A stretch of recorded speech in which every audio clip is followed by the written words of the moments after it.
Several years ago, after an awful experience in Jerusalem of a terrorist attack, one of the great sages from Bnei Brak, Harav Aaron Leib Steinman, came to Hanof, where I was living at the time, and he spoke to the community in times of tremendous stress and enormous fear of the Arab repercussions of another bomb attack or a suicidal attack inside the city. And he said as follows: at a time of great danger, the Jewish community is obliged to be careful and almost scrupulous on three specific commandments. The first is to maintain the holiness of a synagogue, Kiddush Beis HaKnesses, the holiness of a shul. He said that the Chofetz Chaim brings down, when he wrote his famous annotations on the Shulchan Aruch called the Mishnah Berurah, that we see many communities around the world were saved or destroyed according to the reverence and the respect that they had for the synagogue, for the shul which was in their community. Kiddush Beis HaKnesses, the holiness of a shul. The second is, we have a prayer called Kaddish, which is said by a mourner to answer carefully Amen Yehei Shmei Rabbo, which is an answer when a person, a mourner, or the Chazan says Kaddish, we answer, may the name of the Almighty be brought down, L'olmei Olmayah. It means the presence of the Almighty is brought down into this world. Answering Kaddish and listening to Kaddish. The third, and this is the topic which I'd like to discuss today, is the importance of 100 brachas a day, saying 100 blessings a day. What's behind a bracha, a blessing? What's the importance behind it? Perhaps we can give a little bit of a historical background behind the 100 blessings, behind the 100 brachas. Towards the end of the life of King David, there was an awful epidemic where over 100 people died a day. And King David, being the king, was distraught. He felt the responsibility. And he prayed and was answered and was told that throughout the people, the Jewish nation, they're lax, they're careless about 100 brachas. And he instituted the importance of saying 100 brachas. The commentators in the Gemara explain in Menachos that really this had already been instituted by Moshe Rabbeinu, by Moses. Mo Hashem elakecha shoyemeimer. What does the Almighty ask from you? Al tikrei mo, don't say what, elo mea, 100. But it had been forgotten, say the commentators.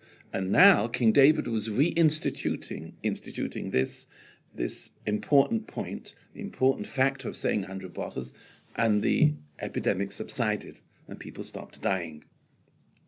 We learned that it's so important to be careful with the brachas that one makes. But I would like to make a comment about making a bracha, a blessing. We say asher hakol niyeh bidvora, on a cup of coffee, on a drink. A boirei pri ha'etz, on an apple. After eating, grace after meals, birchas hamozain. After using the bathroom, asher yotza. All many different types of brachas. But I would like to suggest that there is a problem with brachas, and that is that you learn about a bracha, about making a blessing, perhaps when you're in kindergarten, when you're in first grade or second grade, and it stays there and doesn't move any further. It stays as something that you've learnt in infancy, but doesn't graduate. One of the great sages in America, Rabbi Yaakov Kamenetsky, gave a parable. A little boy, when he's 3-year-old, his parent will probably buy him, his father, a pair of tzitzis. He puts on the tzitzis, and it's a tiny, dinky pair of tzitzis for a 3-year-old. Now the child grows up, and when he gets to 6 or 7, the parent, no doubt, will change the size because the child is bigger. At bar mitzvah, another pair. A teenager, a bigger pair. And every time a person grows with the tzitzis that he wears. Said Rabbi Yaakov Kamenetsky, it would be a folly. It would be maybe even a mockery if a young man went to the chuppah wearing the same dinky pair of tzitzis as a 3-year-old. The parable is, of course, that's what happens, many of us, with our brachas. We learn about them when we're young, but they stay as dinky pairs of tzitzis all our lifetime, and we don't graduate, we don't move on, we don't think deeper about them. I suppose the same thing is about the stories of these great personalities in the Bible. When we learn about Abraham with his door, his house where he had 4 doors, you learn about those stories when you're in kindergarten, but you never move on from there. He was a pillar of kindness in the world, the depth of his philosophy. This one man who went against the whole world, he was called Avram HaIvri. He was much more than just a kind man who had 4 doors to his house. Joseph with a coat of many colors stays as Joseph in the coat, and we never move on to see the greatness of this great righteous man who was able to overcome all enticement and all difficulties in Egypt. There's much more. We stay with the dinky pair of tzitzis. We don't move on. And one of the greatest casualties, perhaps, is a bracha, a blessing. It stays like that, and we don't move with it. I remember I once went to ask a question to a great Talmid Chacham, a sage in Jerusalem, and it was in the middle of the summer, and it was extremely hot. And he gave me a drink. And, of course, sitting in front of a great Torah sage, I made a beautiful bracha. And I remember, after I made the bracha, he said, Amen. And then he said, Azeh haya bracha yafeh. That was a nice bracha. And for some reason, I felt insulted. You say to me, I think I even might have had a grey beard at the time, to me, a 50-year-old, a 60-year-old, bracha yafeh, I said that to my 3-year-old. You don't say that to a man of my age. And I looked at his face, and I saw that there was no insult. It was just an honest compliment. How unfortunate, I thought to myself, I'd made a mistake. What difference does it make? A man of 70 must make a bracha yafeh, not just an infant of 3-year-old. The importance of making a good bracha, a bracha yafeh. Why shouldn't it be? Why does it have to remain like a blurb or something which one chants, a ritual, but there's no meaning behind it? I remember once I went to a Kiddush on Shabbos morning with my children when they were small in Har Nof. And I made Kiddush, and my children were small at the time, standing around me. And there was a man sitting across from me, and when I finished saying Kiddush, he then turned around and said, the Manchester Rosh Yeshiva would not have said Amen to that bracha that you had just said. And I thought, goodness me, what was wrong with my bracha? He said, well, you said the words Melech Olam, and it's not Melech Olam, it's Melech HaOlam. There were 2 words, and he held that if a person gargles it down and doesn't care when you say the words and split the words Melech HaOlam, he wouldn't say Amen. In other words, it's something special. A bracha is a statement of appreciation. Perhaps we can bring a passage from the Gemara in Brachas, and the Gemara discusses a beautiful description and distinction between a good guest in a home and a bad guest. The Gemara says, Oirach Toiv, a good guest, Mahu Oimer, what does he say? You have someone sitting at your table, and he came for a meal, and the food was good. Says the good guest, Kama bosa hevi lefonai, how much meat I had. Kama yayin hevi lefonai, how much wine I had. Kama gluskoros, A gluska, I suppose, would be like chocolate mousse or apple strudel or ice cream. It's a delicacy at the end of the meal. But kol ma shetorach balabais, and all that this host has done is for me. What a wonderful host I had. That's called a good guest. Then the Gemara says, an oirach ra, a bad guest. Mahu oimer. What does he say? Pas achas ochalti. I had one piece of bread. Chaticho achas, one slice of something. I don't know, was it meat? Was it turkey? Was it fish? I don't know what it was. Kois achas shosisi. I drank one cup. I don't know. What was it? Was it Coca-Cola? Was it water? I don't know what it was. And all that my host has done, lo torach, he only went to the trouble for his family and not for me. Obviously, it's talking a parable here. Not only a good guest or a bad guest, but there's something more than that. Let's have a look first of all at the comments. The good guest notices exactly what it was. This was wine. This was meat. This was a delicacy. A bad guest, he's rotten to the core. He just sees I ate something, and it really wasn't for me. Nothing was done for me. Nothing was anything special for me. He doesn't see, he doesn't appreciate. The Vilna Gaon, on his commentary on this Gemara, explains this is talking about every human being in his time of residence in this world. He's a guest. The host is the Almighty. And a good guest, a good resident in this world, notices this was a family where I grew up. This was the food which I ate. This is the wife who I was given as a privilege. This was the education I received. You can go on and on. He recognizes everything. A bad guest in this world really has no recognition at all. That's the point. The point is that a bracha, a blessing, of which we're supposed to say 100 a day, have to be carefully recited. And they're a statement, a testimony, whether it's a cup of coffee, or it's an orange, or it's a banana, or a magnificent banquet. What difference does it make? A good guest sees it all and expresses his appreciation for it. We're supposed to say 100 a day.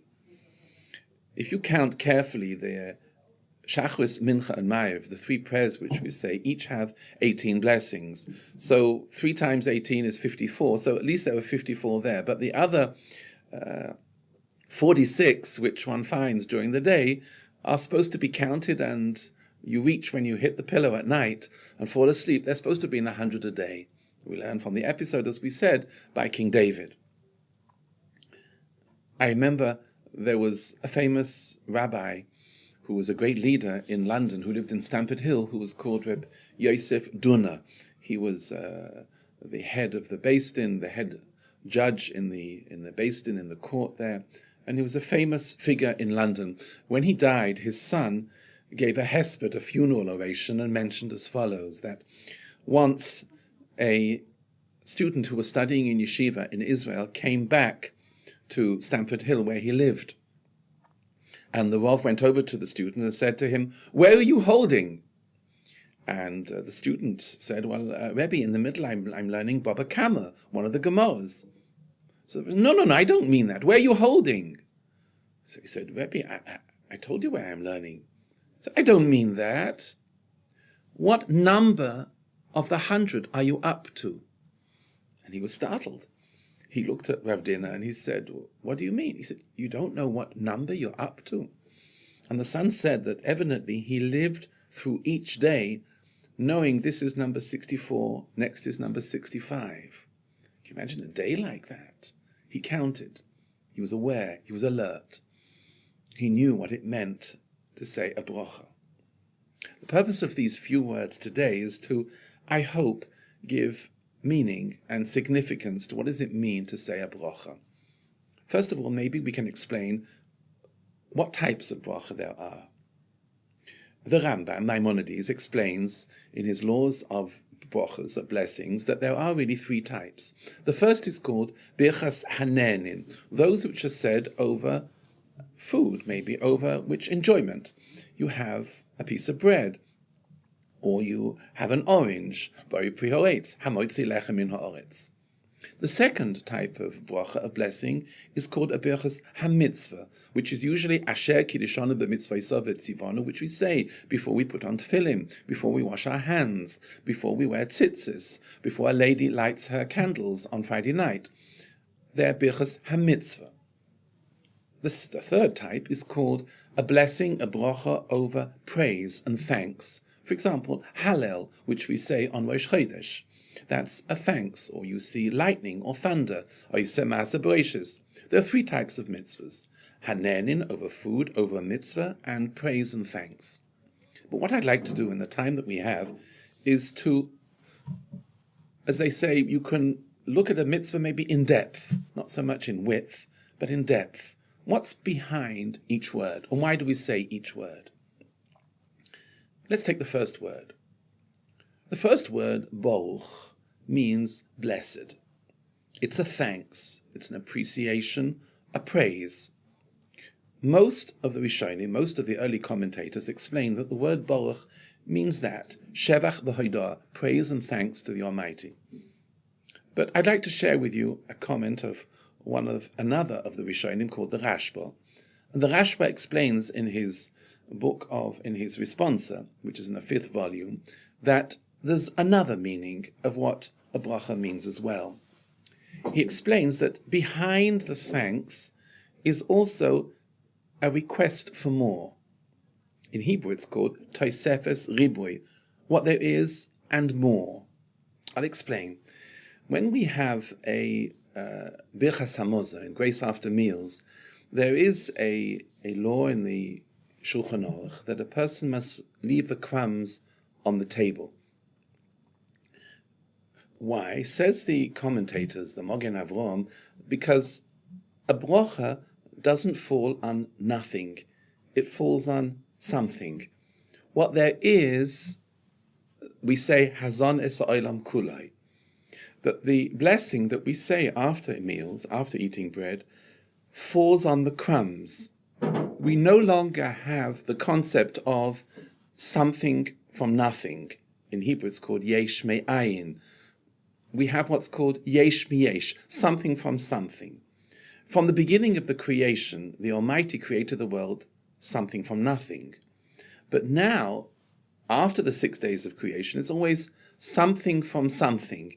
Something has to be there for the blessing to fall on. Let me give you an example which is brought down by the Mogen Avram in the Shulchan Aruch, and it explains this concept very well. If you remember, there was a passage in the book of Kings when the prophet Elisha visited a certain community where the wife of Ovadia, who was a prophet, lived. She was unfortunately a widow, and her 2 sons had been taken away as slaves to serve because of the debts that she had amounted, which her husband, Ovadia the prophet, had collected in order to support 100 prophets in the time of King Ahab. And he looked after them, he'd given them support, he'd given them bread and light, he'd given them what they needed, and then he died. And the creditors came and took both her sons, and she was left with nothing. Elisha came to town, and he visited the lady and asked her, Ma yesh lach babois, what do you have in your home? And the lady answered and said, well, I have nothing at all. But she had the tiniest of measure of oil. The rabbis explained that she had enough to dip the end of the little pinky in. That's all she had. She had nothing at all. Elisha then said to her, then go to your neighbors and borrow all jugs and cans and barrels. And he told her, when I leave the house, pour the little bit of oil that you have. And it didn't stop pouring. And the rabbis explained that from this blessing on the oil, which Elisha had given her as a prophet, she became one of the wealthiest families in the Jewish nation. Who they are, I cannot tell you. So if you're looking to make a good shidduch, I can't help you out who they are. But that was the blessing of the oil from Elisha. The commentators ask, Why was it necessary? If she could borrow the jugs and the barrels, why couldn't she borrow the tiny amount of oil? The answer is there's only now something from something. She had to own the tiny measure of oil, and then the blessing occurred. And that's the point which we learn from this, that it's always something from something. And therefore, the word Baruch does not just mean a thanks, a praise, it's more than that. The word Baruch also means an extra, an addition, more of what there was. That's what we mean when we say it's, of course, inserted in the praise. And therefore, for example, when we say Hazon es ha'olam kulai, who feeds all the world after eating bread, which is called Birchas HaMozain, grace after meals, we thank Hashem and ask Him that He should always, Hu noisein lechem l'chol basar, He should give and always give. That's what the word Baruch means. Take the second word, ato, you. It's recorded that someone once wrote to the Rashba and asked him that grammatically a blessing is incorrect. It starts with the word Baruch ato, you, and then it ends, let's say, Boirei pri ha'etz, he who made the fruit on the tree. Grammatically, it should either stay in the second person, you who created the fruit on the tree, or he. But it switches from a you, an ato, to a he, from a you who to a he who. Why the switch? And the Rashba explains as follows, that we might, for example, if we're holding an apple and we're making a boirei pri ha'etz, you might make the awful mistake of thinking that Hashem, the Almighty, is an apple maker. And you shrink Him into, I see Him like He makes apples. No, He's much more than that. It can lead to a tremendous amount of almost basic ignorance of who the Almighty is. He's enormous. We don't understand Him at all. He is much more than just an apple maker. And therefore we switch from you to He. That's the nature of the blessing. So it starts with a you, Baruch ato, and ends with a he, that we shouldn't slip into apikosos, into real ignorance and arrogance of what and who the Almighty is. The next part of the bracha has three titles of the Almighty. Hashem, which is Yud and Hey, and then Vav and Hey, Elokeinu, our God, and Melech HaOlam. The question which is asked by the Vilna Gaon is, why do we have these three different words? Why don't we just say Elokim, one word? And the Rashba and the Vilna Gaon explains as follows. The word Yud and Hey and Vav Hey, we don't even say it correctly, because we really don't know who He is. And therefore, even though it's written Yud and Hey and Vav and Hey, which is not the letters of Ado and then Noi, it's incorrect to say that. It's not what's written on the page. But we learn that we can't say the real word. We can't say the Yud and the Hey as it's written, because we don't understand what we're saying. And if we would say that, then we would be taking His name in vain, which is one of the 10 Commandments. Lo sisa Hashem lashav, not to take His name in vain. And therefore we refer to Him as the Master. And that's what Ado and then Noi means. The Master of all. So the first name that we give the Almighty is the recognition that we don't recognize Him fully. We are unaware of who He is, but we know He is there. That's the first word. The second word really should say Elokim. It means the Almighty, the all-powerful. He has all the supplies and He can distribute the supplies that He wants. He has all the power and can instigate all the power as He wishes. That's the meaning of Elokim. Elokeinu is our God, which makes it personal for a Jew. There's the intimate connection. That's the connection that we have inside there. Melech HaOlam, King of the universe, is for all of the world, is for everybody else. Meaning, for the Jewish nation, each apple, each banana has its address on it. It's directly given to the Almighty. That's Elokim to Elokeinu. Melech ha'olam, he provides apples for all the residents in China, in South America, in Russia. He's the world provider, recognition of all the supplies and stores throughout the world. That's the reason why we have the three names there. Hashem is the recognition that he's there, but we don't know who he is. Elokeinu is our personal connection with him. And Melech ha'olam is the supplier for all of the world. And that's the bracha. Baruch is the blessing. We added on the Rashba to say also that we're asking for more inside. Ator is grammatically incorrect, but the recognition that he's much more than just an apple maker. And the three names, as we've explained, Hashem, Elokeinu, Melech ha'olam. The question, though, perhaps coming back to the 100 blessings that we're obligated to say during the day, why 100? This question is asked by Reb Simcha Zissel Broider, who was known as the Alter from Kelm, one of the great students of Reb Yisrael Salanta. In reality, we have a law in the Talmud which is called Klal and Prat, a general law and a detail. He asks that the Klal, the general rule, is only made up of each individual detail in the general rule, and not more than that. If that's the case, then why do we need to say all the details? If we can find a blessing which would contain all the details inside it, then surely it would be enough to say at the beginning of the day one bracha, one blessing, which comprehensively covers all the other blessings that one would make in the course of the day. And of course, the one bracha would be Shahakol Nihiyeh Bidvaroi, that all came into existence because of his words. Make a cup of coffee in the morning, say a Shahakol Nihiyeh Bidvaroi, and that's like a general rule.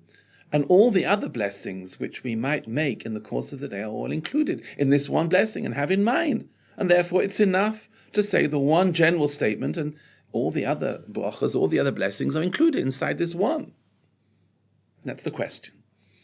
And the Alter answers with a parable. I've adjusted it a bit for our times. I've changed it around a little bit, but the message is perfectly clear. Again, the question is, why 100? Surely it would be enough if we said one comprehensive blessing at the beginning of the day, everything else is included. Here's the parable. An American is traveling on a plane coming into Heathrow Airport in London. And sitting next to him is an Englishman. As the plane comes in to Heathrow, the American turns around and says to the Englishman, "And where are you from?" So he said, I'm English, I live in London. He says, "Oh, really?" He said, "This is my first time I've been to England." He said, "Oh, very nice." And immediately the American turns around and says to the Englishman, "Do you know the Queen?" He says, a ridiculous question. But he then follows it and says, "I heard that she's very rich, the Queen of England." Well, the Englishman is quite taken aback, and he says, "Yeah, she's very, very rich, very wealthy." And the American then turns around and says, "Well, I'm also very rich. I also have a tremendous amount of money. Everybody on my block has a Mercedes, and everybody has a pool where I live. And I have a home in Florida, and I'm also very rich." And the Englishman looks at him and smiles and says, "This is your first time in London?" So he says, "Yes." He said, "When you get off the plane and after you've registered in the hotel, take a taxi and go down to Buckingham Palace. Take a look.